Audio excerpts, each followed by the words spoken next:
Hey, everybody. Welcome to the hashtag Love Her podcast, a podcast for women who are on a journey to rediscover their true selves by shedding the layers of expectation, conformity, and roles placed upon them. We explore the process of unbecoming, breaking free from societal pressures, past beliefs, and external influences to fully embrace the woman within. Each episode, we dive deep into the stories of women who have resisted, redefined, and reclaimed their authentic selves. This is not about becoming someone else. It's about unbecoming everything that really isn't you so you can be who you were truly meant to be. So welcome back, you guys, for our official relaunch of the hashtag Love Her podcast. Today is episode 12 with my good friend, Joanna Derrick. For those of you who don't know, Joanna and I used to have a podcast together. We're toying with relaunching it.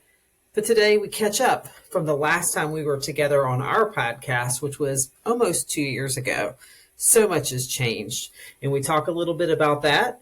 And we talk a lot today about what we wish more women knew about the process of becoming their true selves. So we highlight things like you don't need a man, or you can sit in the complexity of life and have multiple feelings at one time and live in multiple experiences at a time. We talk about sometimes you have to define yourself in opposition of things before you can settle into this neutral space with it. And we talk a lot about how we have learned to find our creative process, not in our sadness, but in our joy.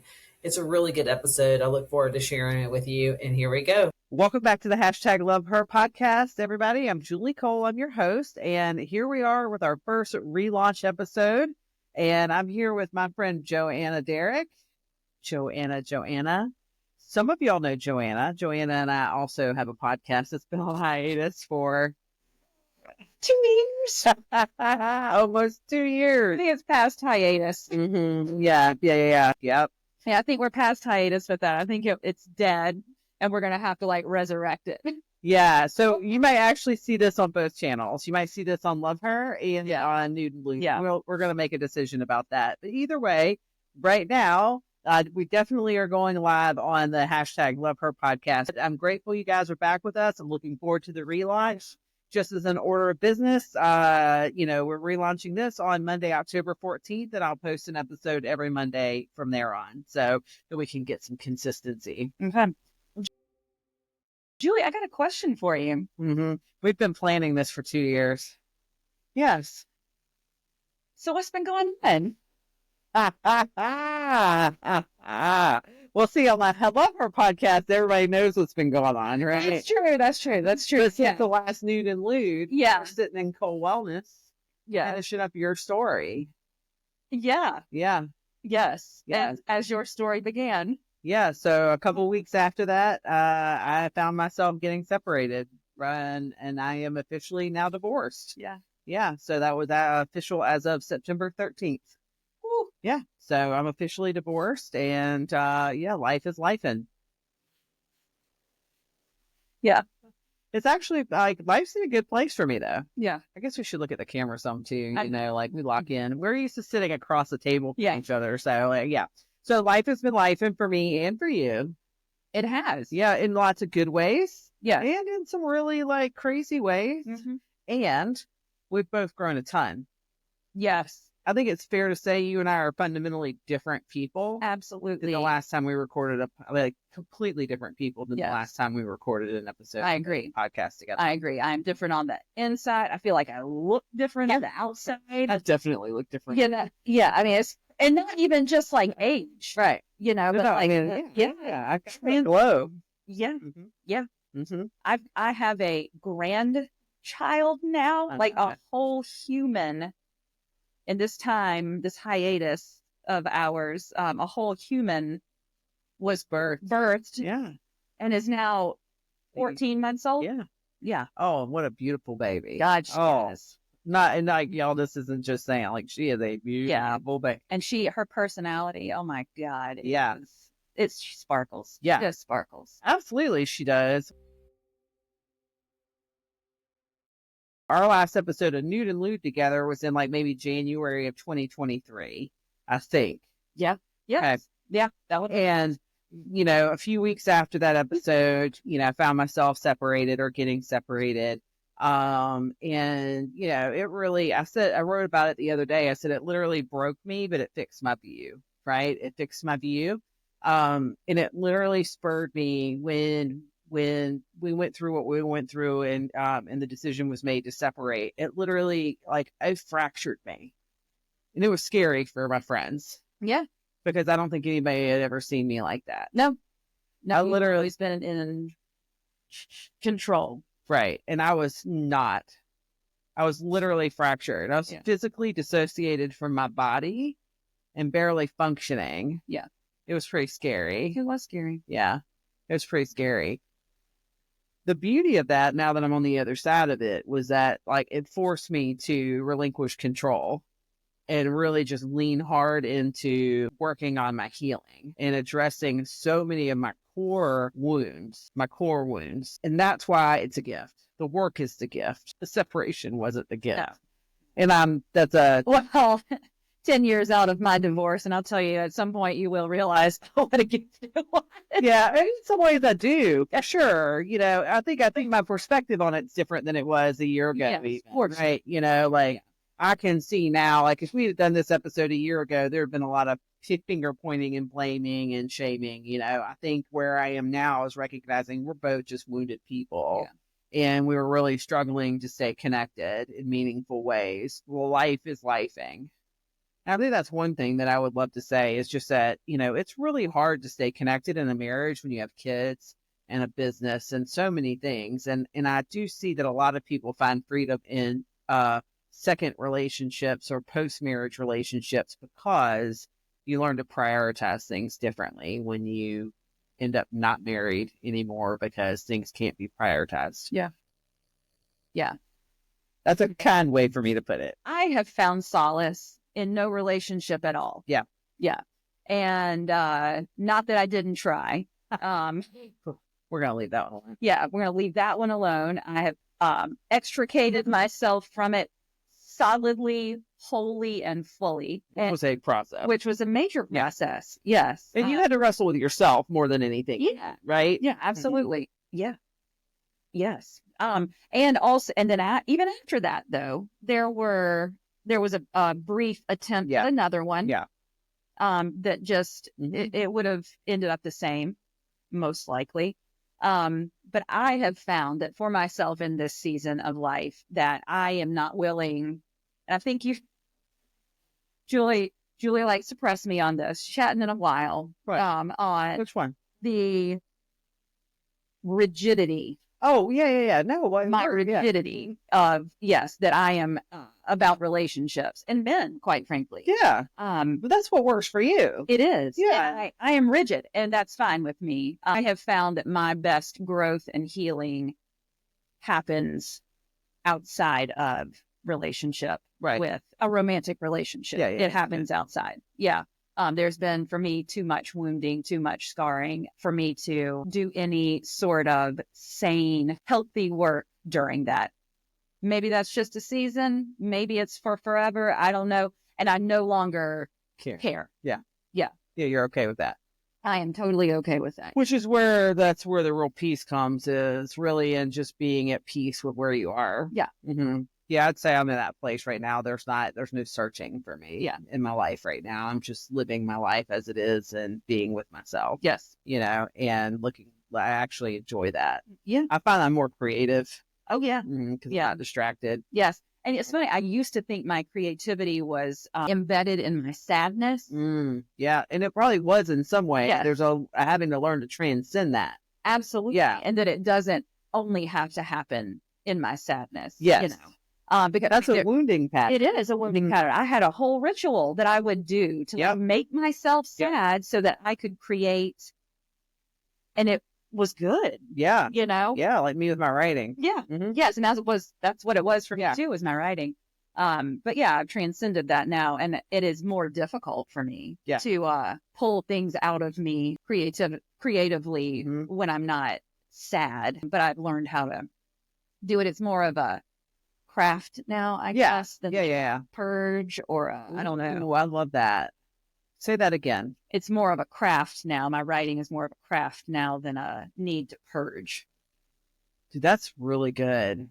Yeah. Let's sit with that for a second. It's more of a craft than a need to purge.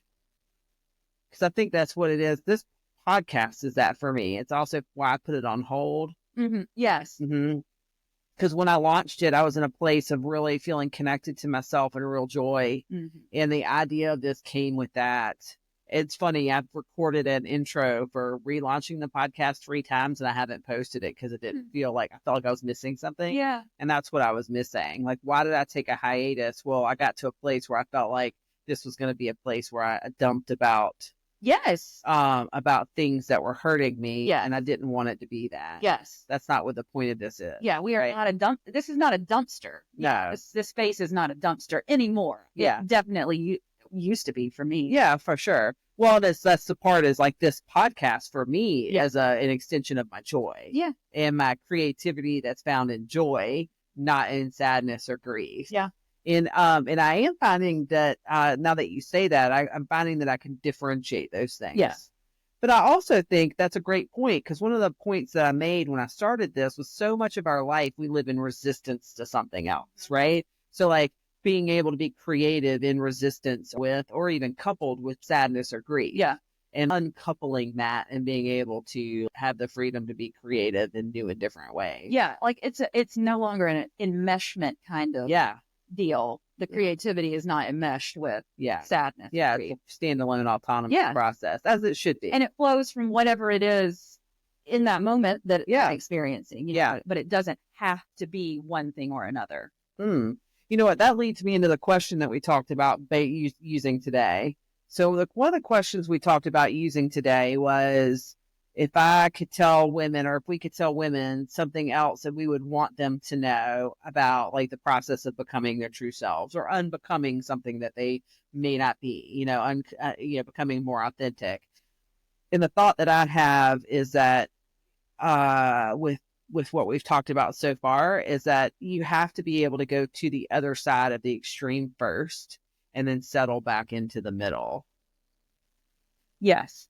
So like, that's the part is like, you cannot, like, you almost have to define it in complete opposition to the thing. And then you find, and NDRE has a song about that called Back to the Middle. Yeah. Yeah. Like a pendulum kind of thing. It's swinging from both extremes. Yeah. And then it finally settles back in the middle there. Yeah, like me getting sober, right? Like I had to immerse myself completely in a recovery lifestyle when everything was defined in opposition to my actual using behavior, right? So everything I needed to do was opposite of that, right? When I first got separated and I was really struggling with wanting to, it doesn't matter, any kind of breakup, no matter what it is. And everybody always wants to know, and I'm never going to talk about it publicly, right? But like it wasn't a fit. Like, the irony of it is that today I realize like the way it ended is not what it ended about. Right. There was so much more underneath it that was left unaddressed and left festering, that the blow up was a reflection of that, even though the blow up was what broke me. Yeah. But because of the blow up, I had to define everything in opposition. So one of the things I had to do is go, whatever my partner is doing or my former partner is doing is none of my business. And it doesn't matter what that is, right? If you're breaking up with somebody, no matter what the purpose, like you got to make a decision not to go look at their social media, not to ask people about what's happening, not to it's none of your business. The point you decide to separate. Yes. Whatever they got, I had to make a decision. Whatever he's got going on his side of things, was none of my business. And that's been one of the greatest gifts that I've had, because I come back to that every time something gets kicked up for me. I go, whatever's happened over there is none of my business. Let me draw a circle around myself and take care of myself. Yeah. So what are your thoughts about that? Agreed. About what would I tell women about the process? Yeah.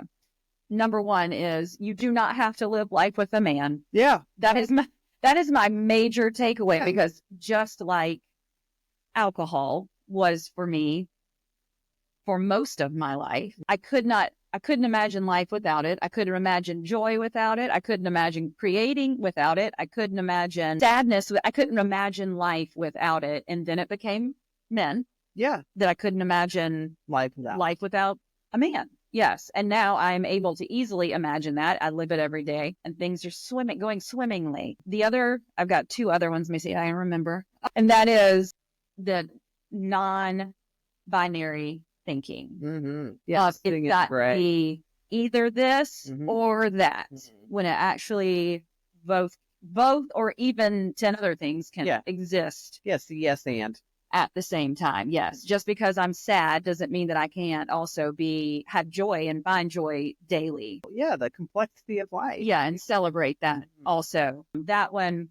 And then there was a third one. I can't remember. Do you have another one? And let me see. Well, actually, it's funny. I want to lean into the first one. So I'm going to slow down a little bit because this is where we might said this. Yes. That we needed to do this. We can go and we'll just keep going like a freight train. So we got to be mindful of that. Right. So I would say the first thing is about the first thing. You don't need a man. What's a man got to do with me? Yeah. Nothing. Yeah. So one of my thoughts about that is I think about the 10th step. There's a statement from the 10th step in the book Alcoholics Anonymous that talks about our relationship with alcohol. It says we are in a position of neutrality, safe and protected. We are not resisting, nor were we, we weren't going one way or we weren't going the other. Alcohol is a neutral factor for us, right? And the only way you can find balance, you go to that other side, you swing the pendulum to the other side and kind of define yourself in opposition. And part of coming back to the middle is allowing whatever it is that you're trying to make change around to be a neutral thing. You can't just keep defining everything in opposition to that thing, right? You got to find some neutral space. And you and I talked about that even with our eating journeys and exercise journeys. And I think you can do it with a lot of things. Absolutely. Mm-hmm. So that's where my first thought went. And then you know me and complexity. I don't understand thinking it's either or black or white. I just don't my brain doesn't operate that way. I'm always going, what are all the possibilities? Yeah. What are all the possibilities, which is good and bad. Yeah, it is. And yes, it is. And that is a great thing. But I think a lot of women forget the options. Yes. That they have. Yeah. Well, because we go with our woundedness. Yeah. And I think that was the part you were talking about when you were talking about being rigid. And I would say when you actually put it through the lens of no, it's not rigid, and it's rigid in the sense that sometimes you're nope, we're not having that discussion, or nope, I'm not even going there because it's just I'm not there. Yeah. Right. But it's and I see it differently now too. I don't necessarily call that rigid anymore. I think that's you're not at that place where you're done exploring whatever vein that opened up for you. Yeah. The freedom to really understand your woundedness. That kept you coming back to the same kinds of relationships. Yes. And I am no longer doing it in order to fix a relationship with anyone, romantic or not. Yeah. Yeah. It's the part where you come, I think when most women, and I'd say men too with women or whatever their partnership is, right? But it happens on both sides with all people, is that when you come to this place of neutrality, you release the idea that you have to have it. And then you can actually embody what you need to be so that if whatever does come to you, that's the shift. Yes. Right. That's the shift. So I'm not operating in my woundedness, looking for somebody to scratch my anxious itch anymore. In fact, I actually don't. I have dated some and that really turns me off. Yeah. When people have that, and I'm really clear about the fact that if somebody taps that anxiety button for me, there's an inconsistency there, right? So that's my sign that it's just not going to work. Doesn't mean that I'm not going to deal with it, but I have learned how to manage my own stuff and not expect somebody else to make that better. And because I can manage my own stuff, I always say I can hold my little 6-year-old now, right? Now I'm an angry teenager. I'd say you and I are in that same place. We're contending with our inner angry teenager. And that's the part where we're that's funny. Yeah. Yeah. So what do you think about that? Did you think of the third thing? No, it was like a way of viewing things. I can't remember though. Those non-binary, black and white, and I can't remember. It'll come back at some point. Yeah. Well, I think this is another thing I'm contending with as a 48-year-old woman is memory. Yeah, perimenopause. Yeah, it is real. And it's scary sometimes, it's a whole other topic, but this notice of not having the best memory anymore is I am able to relax enough in my life now that the part inside of me that is like, you've got to remember this, you've got to do this, you've got to do that, you've got to, has relaxed. Mm-hmm. And so it's like if I forget something, it's no big hairy deal. Yeah. No, it comes back. It comes back. It's not the end of the world. I'm not going to die. I'm not going to. But I think that there was definitely a time that in my life that I did believe that I had to be perfect. Mm-hmm. Yeah. All other. Yeah. Yeah. Yeah. That's a good segue to recapping. Yeah. Okay. Here's what I remember. Okay. Recap. I remember that I'm having trouble remembering. I remember that we talked about our creativity as a craft and not a dumping ground. Yeah. That was as a purge. That was deep. Well, yeah. Yeah, that was a good one. You don't have to have a man. Don't have to have a man. I can be happy and sad at the same time, or whatever configuration of emotion. Yeah. We also talked about like when you're first making change, you're almost always going to go to the opposite Pendulum. thing. Pendulum of and then settling back in the middle.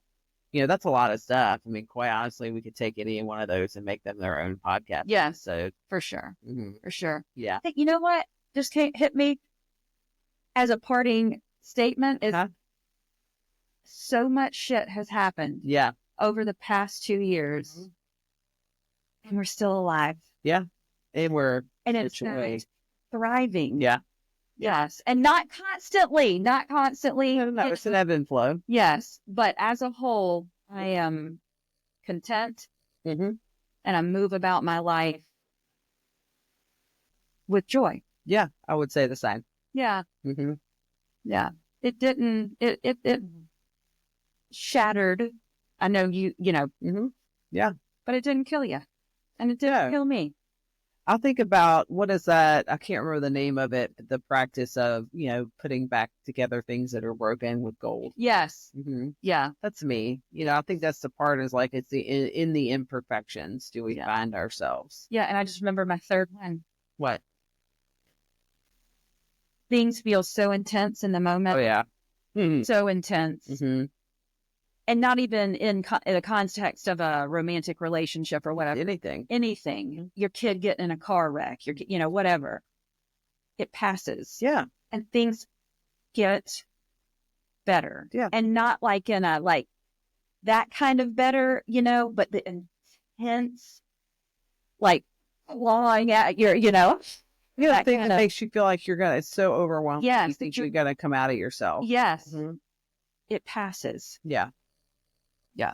That was the third. Yeah. And I would say that's true on all levels of things because you and I've been through a lot of crazy stuff, right? And we've experienced a lot of loss and you've had profound loss. And so like, it's not just in life transitions, it's also in losing people and like all kinds of elements of our lives, right? Yeah. Like there's parts of it that it does, like the intensity, like it doesn't mean that it doesn't still impact you, which is that part that you were talking about of like, being happy and sad, it goes back to what we talked about before. Like gratitude isn't like a great eraser, right? Gratitude is a balancer. Yeah. It tempers all that feels like it'll kill us. Yes. Right.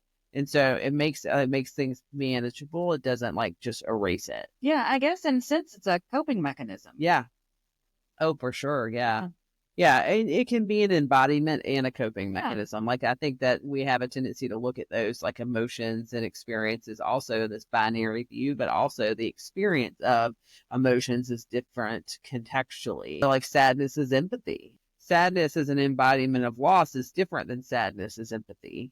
Yes. Or gratitude as a coping mechanism is different than gratitude as an extension of a moment or an experience where you just feel full in it. So I think that's also too, it's just a complexity of life. God, we could definitely, I wonder if we don't just set up a time to come back and talk about each one of those individually. I know. Yeah. I mean, content for days, girl. I know, because we could do it for sure. That's just us. I think we just found our new mood content. Yeah. Well, I appreciate you coming in. Yeah, and thanks just for sitting down with me today. Like, it's just funny. That was a fun little surprise a couple days ago. I know. I know. I knew you would be down to just like Yeah, come and jump yeah. on it. Yeah. So, and y'all, thank you for being with us. Just thank you for being with us. I will see y'all again in a week. Yeah. Keep on keeping on. That's right. Thanks, guys. Bye.